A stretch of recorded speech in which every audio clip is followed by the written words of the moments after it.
인도네시아는 최근 KAI 행사에 참여하며 한국 방산에 다시 큰 관심을 표명하고 있습니다. KF-21과 잠수함 등 각종 사업을 진행 중입니다. 안녕하세요. 다음은 오늘 주제에 대한 주요 내용입니다. 현재 인도네시아 측에서 또다시 한국의 방산과 연결되려는 움직임이 포착되고 있습니다. 그런데 이번에는 한국의 공군 방산의 또 다른 분야인 헬기에 대한 관심을 표한 것입니다. 인도네시아는 FA-50, KF-21에 이어서 이제 한국의 독자 개발 수리온 헬기를 거론하는데요. 그런데 인도네시아는 한국과의 협업을 계획하며 한국의 기술 이전 및 협력을 확신하고 있다는데요. 실제 인도네시아는 다방면에서 급격하게 한국과 연결고리가 만들어지고 있는 모습인데요. 그런데 인도네시아가 이렇게 한국에 적극적인 이유가 따로 있다고 전해지고 있습니다. 한국에서 대규모 투자를 준비하고 있다는 발언이 조코이 대통령으로부터 나왔다는 것인데요. 우선 그 맥락을 살펴보면 최근 빅딜이 있었는데 바로 한국과 인도 간의 경제협정입니다. 인도네시아 의회는 한국과 인도네시아 간 일종의 FTA인 포괄적 경제 동반자 협정 CEPA를 비준했습니다. 영내 포괄적 경제 동반자 협정 RCEP 비준안도 통과시켰습니다. 양국 정부가 2020년 12월 CPA 협정에 합의한 지 약 1년 8개월 만에 이루어진 일인데요. 조코 위도도 인도네시아 대통령은 지난 7월 방한 시 CPA에 조속한 발효가 필요하다 밝혔습니다. 이는 한국과 인도네시아가 더욱 폭넓은 관세 철폐를 통해서 다양한 협력에 들어가게 된다는 것입니다. 무역협회는 인도네시아 수출 금액이 큰 플라스틱, 고무, 자동차 부품 기업들이 수혜를 볼 것으로 예상했습니다.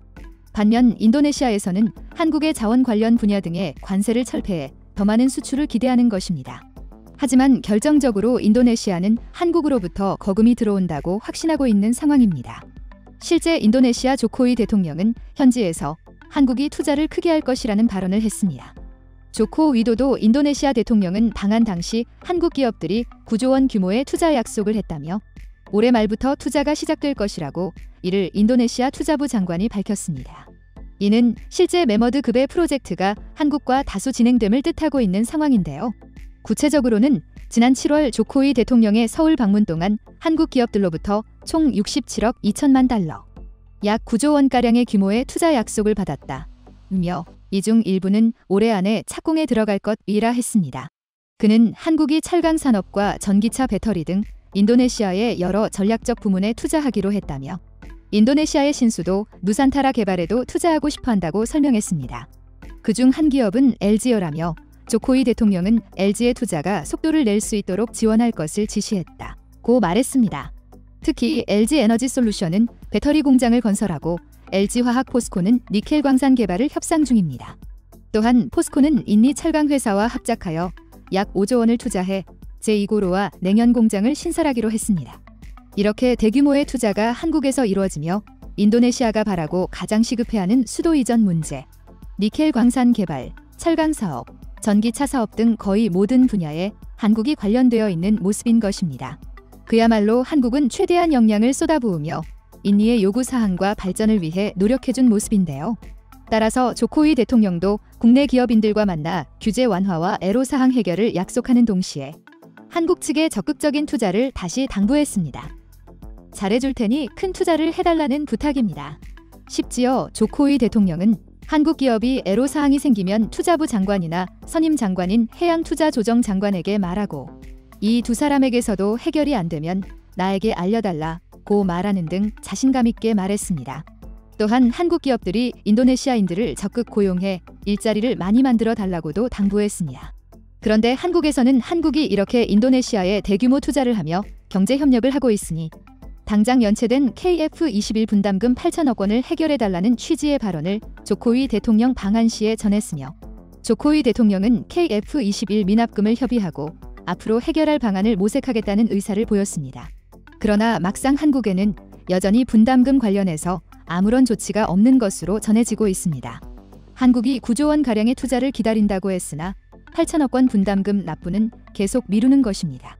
게다가 최근 뉴스에 의하면 대우조선해양은 인도네시아서 1조 3천억 원 잠수함을 3대 계약했는데 계약금이 들어오기 전에 독일 지멘스사에 장비를 주문했다가 수백억 원 손해를 보게 생겼습니다.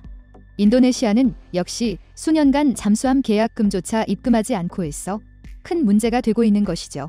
대우조선해양 측은 그대로 인니가 계약을 이행할 가능성이 높다며 기다려보자고 합니다만 업계에서는 사실상 해당 부분을 손실로 처리할 가능성이 매우 높다며 지적하고 있습니다.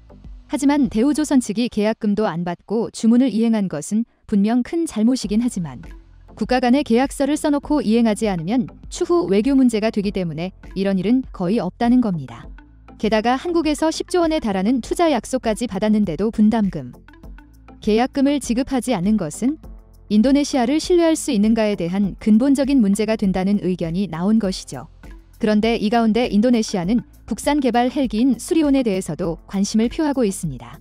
수리온까지 인도네시아의 주문이 이어진다면 사실상 한국 대부분 공군 방산물자 주문이 되는 건데요. 수리온은 육군의 노후 헬기인 UH-1H 500MD를 대체하기 위해 126개 국내산 학견 혹환이 2006년 6월부터 6년에 걸쳐 개발한 국산 헬기이며 개발비는 약 1조 3천억 원이 투입됐습니다. 2012년 말 초도 납품된 이래 수리온은 군의 병력 수송과 공중 강습 등 각종 항공작전을 수행하며 성능을 입증했습니다. 또한 의무 후송 전용 헬기, 상륙 기동 헬기는 물론 경찰 해경 산림 유소방 등 다양한 파생형 헬기로 개발돼 활용되고 있는 등 지속적으로 수출 마케팅을 펼치고 있습니다. 여기에 최근엔 경공격형 헬기인 라이츠가 등장하며 공격형 헬기의 부족함을 보완하려는 국면입니다. 물론 한국의 수리온은 강한 비판을 받아왔으며 엄청난 우여곡절이 있어온 것은 사실입니다. 수리온 혹은 수리온 계열 헬기들이 추락하거나 불시착을 하는 경우가 몇 차례 있었기 때문인데요. 이 때문에 2,500억 원의 수주를 필리핀에서 받을 뻔했다가 안타깝게 무산된 바 있습니다. 두테르테 대통령이 직접 한국에서 수리온까지 탑승 후 주문을 검토하다가 마리논이 추락한 것 때문이죠. 필리핀은 수리온 대신 미국의 블랙호크를 발주했는데 관계자들은 당연하다는 반응을 보이기도 했습니다. 필리핀이 FA-50에서 위낙 만족도가 크고 또한 한국의 함정을 비롯해 한국 군수용품을 신뢰했기에 수리온까지 발주가 이어질 뻔했는데 그런 사고가 나와서 안타깝지만 사실 블랙호크에는 안 된다는 것이죠. 물론 여전히 수리온에 대해서 비판은 이어지고 있으나 한국의 특징은 고치고 개선하며 발전한다는 것입니다.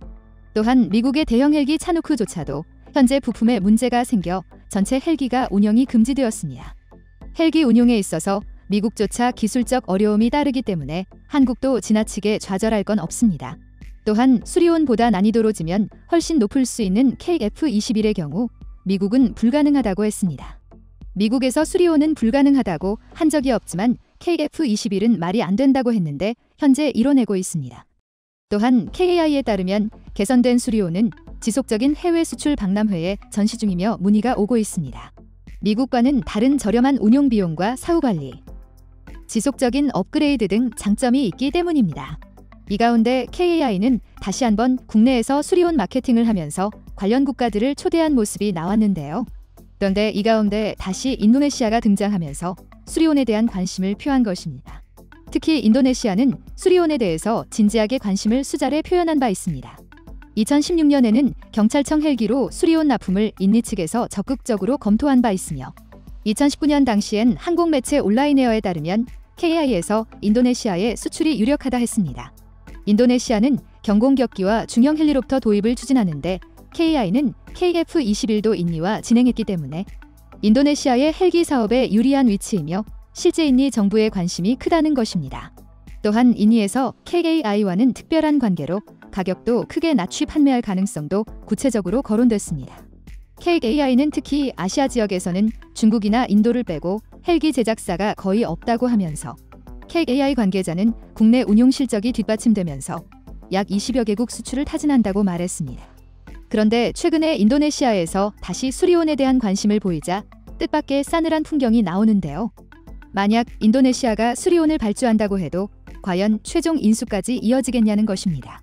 지금까지 계약까지 했다가 틀어진 것도 많은데 또다시 그런 상황이 나올 수 있다는 것이며 이미 KAI는 KF-21에서 속이 타들어가는 상황이 등장했는데 또 그럴 수 있다는 것입니다. 또한 수리온 같은 경우에는 2016년부터 주문을 할 것이다 하겠다. 하지만 여전히 간을 보는 상황인데 이 역시 자칫 잘못 계약을 했다가 한국에서 크게 후회하는 상황이 이어질 수 있다는 것입니다. 게다가 인도네시아는 앞서 잠수함의 경우에 독일산 잠수함이 실종된 것을 한국 잘못으로 몰아갔습니다. 재래식 독일 잡수함을 대우조선해양이 정비했다는 이유가 생기자 계약금을 입금 안 했다는 것입니다. 그러나 독일 잡수함 정비 기간은 5년 정도인데 한국에는 9년 동안 정비를 안 하다 맡긴 것이라서 애초에 한국 책임은 거의 없는 것이고 한국에서 만든 배도 아니기 때문에 더욱더 그러합니다. 즉, 수리온도 계약을 해놓고 한국에서 운용하다가 또 작은 문제라도 생기면 계약이 틀어진다는 것이죠. 좀 더 완벽을 기하며 헬기를 완성도 있게 가져가서 다른 나라에 먼저 납품하는 것이 좋다는 것이죠. 이와 같이 인도네시아는 한국의 투자를 대거 요구하며 10조 원 빅딜을 향해 가고 있습니다만 오히려 방산 쪽에서는 여전히 신뢰를 주지 못한다는 의견이 다방면에서 들려오고 있습니다. 수리온 수출을 하면 쾌거가 되겠지만 그 대상이 인도네시아라면 우려가 된다는 것입니다. 다음은 관객들의 댓글입니다. 상습적으로 약속을 어기는 인도네시아는 대한민국의 국익을 위해서 절대로 가까이 해서는 아니 된다. 계속 이들에게 당하고만 있을 것인가? 부득이 이들과 교류를 할 경우에는 반드시 사전에 확실한 안전보장 장치를 확보해야 한다고 생각한다. 수리온을 인니와 또 연결시킨다면 대한민국은 그냥 글로벌 구임을 입증하는 거다. KF-21의 A사 레이더 기술 이전을 요구했는데 거부하면서 분담금을 납부하지 않는 것입니다. 수십 년 연구로 얻은 기술을 날로 먹으려는 인니와 절대 군사 협력을 하면 안 됩니다. 한국은 인도네시아와의 방위산업 협력을 중단하고 인도네시아의 원수인 말레이시아와 호주와 방위산업 협력을 강화해야 한다. 수출할 나라가 없을 땐 인니가 아쉬웠지만 지금 한국의 수출 문의가 물밀듯이 밀려드는데 우리가 불안감 갖고 계약을 맺을 이유가 있나? 인니랑은 신중해야 됩니다. 쟤들은 뒤통수 칠 수도 있고 아울러 중국으로 기술 유출될 가능성이 상당히 높습니다. 신중하게 고려해야 합니다. 안 하는 게 더 좋고요. 돈이 문제가 아닙니다. 우리나라 기술이 유출됩니다. 그것도 중국으로.